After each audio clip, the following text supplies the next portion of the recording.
happens when an organization that's built hundreds of schools all over the world suddenly finds its next big mission right in its own backyard.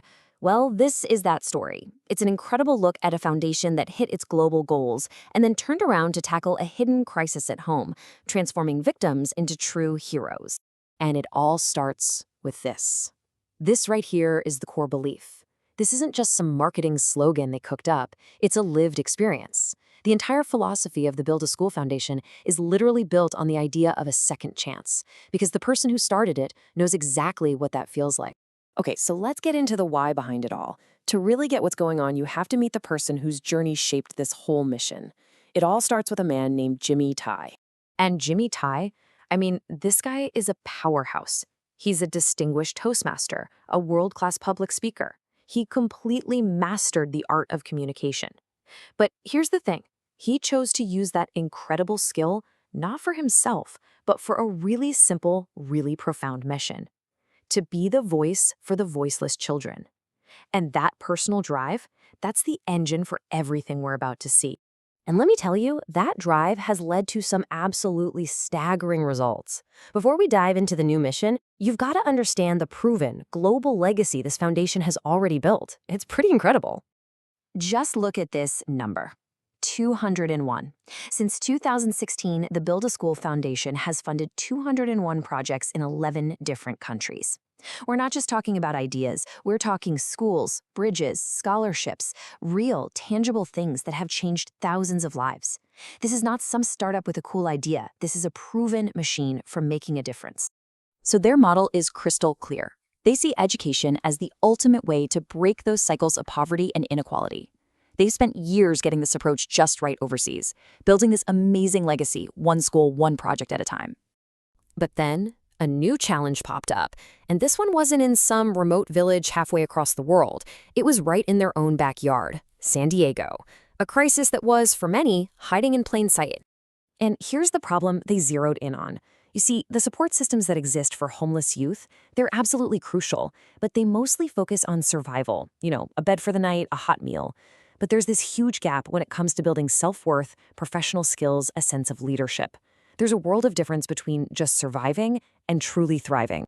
And the numbers make this super urgent. In 2024, we're talking about nearly 900 young people identified as homeless in San Diego. And what's even more alarming? That's a 21% jump in just 1 year. This isn't a small problem. It's a growing crisis, and it needs a totally new way of thinking. So the foundation came up with a solution that is, it's revolutionary. It's not about giving more handouts. It's about engineering a fundamental shift in how these young people see themselves. Okay, this right here, this is the absolute heart of the program.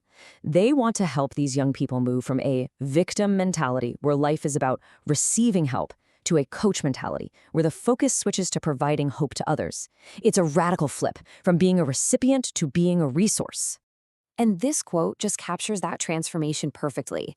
The program takes a young person whose identity in San Diego is defined by their struggle, and it puts them in a situation where their new identity is one of respect and leadership.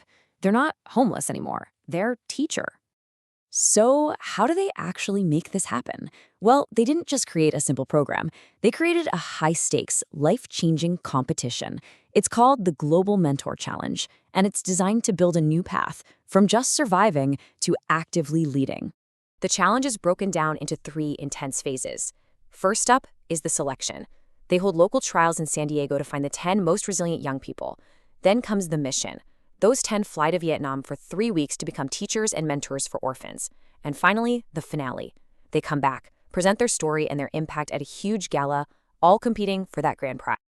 And make no mistake, this isn't just about good intentions. The program is built on some serious rigor. Contestants are judged on 4 key pillars: their resilience IQ, so how they adapt under pressure, their actual instructional impact, their cultural diplomacy, and, of course, their ability to tell their own story of transformation, what they call the DTM standard, which comes right from the founder's own public speaking background. And the stakes, they could not be higher. The grand prize is what they call a breakthrough scholarship, up to $20,000 to invest directly in their future, whether that's vocational school or college. This isn't just a trip, it's a launch pad for a whole new life. So, why does this all matter in the long run? Because the whole program is designed to be way more than a one-time event. It's built to create this sustainable, what they call a circular giving loop. I mean, just look at the ripple effect. 10 lives are totally transformed in San Diego.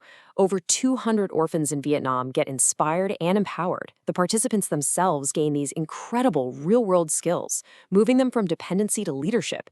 And maybe most important of all, it proves that your past doesn't have to be this heavy weight you drag around. It can actually be the foundation you build your future on. At the end of the day, it all comes down to this powerful idea. This program isn't about charity in the old school sense. It's about empowerment. It's about handing someone the tools, the map, and the confidence, not just to sail their own ship, but to become the captain. So the question that leaves me with is, what other invisible problems could we solve if we just stopped seeing victims and started looking for future captains?